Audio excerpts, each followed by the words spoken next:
আশ্বিনের শারদ প্রাতে বেজে উঠেছে আলোকমঞ্জি। মহালয়া না শুনলে পুজো পুজো আসছে ঠিক মনেই হয় না, তাই না?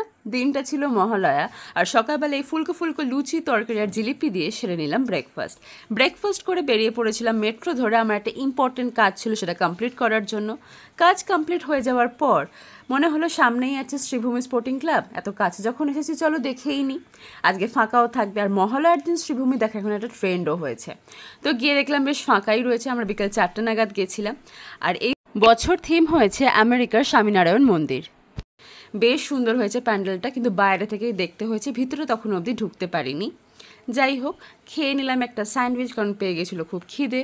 তারপর নিয়েছিলাম এই দুটো পেস্ট্রি, একটা ব্ল্যাক ফরেস্ট, একটা পাইনঅ্যাপেল। খেয়ে দিয়ে নিয়ে দেখে নিলাম এই প্যান্ডেলটা, যেটা বইয়ের আদলে তৈরি। দেখে মনে হবে লাইব্রেরির কোনো র্যাকে বই রাখা, বেশ নতুনত্ব ও সুন্দর লেগেছে জিনিসটা।